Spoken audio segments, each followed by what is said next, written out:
জাফরাগঞ্জ হিমাদ্রি কিশোর দাশগুপ্তের এই বইটিকে নিয়ে বেশ কদিন ধরে পড়ে আছি আমি। এই বইটির 243 পাতার বই এবং আমি আপাতত রয়েছি 213 পাতায়, বেশ খানিকটা হয়ে গেছে।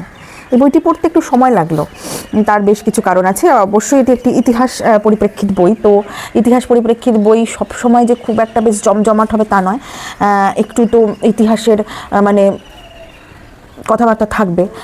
তো মুর্শিদাবাদ এবং আমাদের পলাশির যুদ্ধ, যেটা কিনা আমাদের বাংলার তথা ভারতবর্ষের ভাগ্য পরিবর্তন করে দিয়েছিল, সেই যুদ্ধের কাহিনী একদম তথ্য সমৃদ্ধভাবে এই বইয়ে লেখা। হিমাদ্রি কিশোর দাশগুপ্ত একজন ইতিহাসের বেশ দিগ্গজ ব্যক্তি।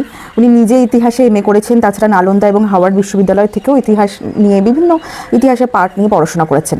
তো তিনি এই বইটি লিখেছেন এবং এই বইটি লিখতে তার যে সহায়ক গ্রন্থপঞ্জি, সেই তালিকাও কিন্তু উনি এই বইয়ের শেষে দিয়ে দিয়েছেন।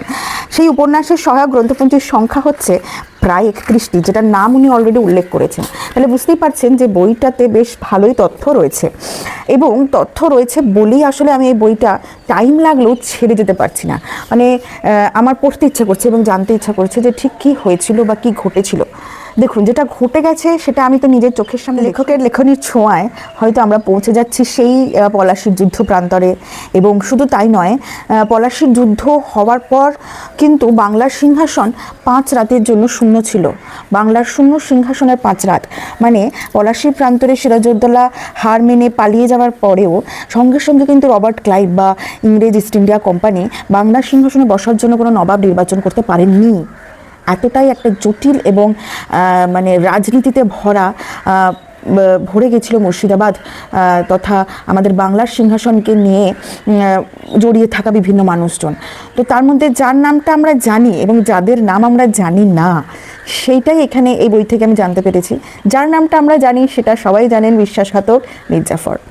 কিন্তু বিশ্বাসঘাতক মীর জাফর কতটা বিশ্বাসঘাতক বা তাকে কতটা বিশ্বাসঘাতক প্রমাণিত করার চেষ্টা করা হয়েছে, আদতেও সে ততটাই বিশ্বাসঘাতক কিনা, অবশ্যই তার একটা তো কিছু রটে তো কিছু ঘটে, এই তো আমরা বাংলার কথাটা জানি। তো কিছু তো ঘটেছিলই, তার জন্যই কথাটা উঠেছে। কিন্তু সেই কি আসল বিশ্বাসঘাতক, সেটা হচ্ছে প্রধান প্রশ্ন। নাকি তার পিছনে অনেকে মুখ লুকিয়ে গেছে যাদের আমরা জানি না, এদের নাম আমরা সাধারণ মানুষ জানি। অনেক কথা বলতে ইচ্ছা করলেও একদিনে তো সব কথা বলা সম্ভব নয়। আরেকদিন আসবো বাকি কথা নিয়ে, সঙ্গে থাকবেন।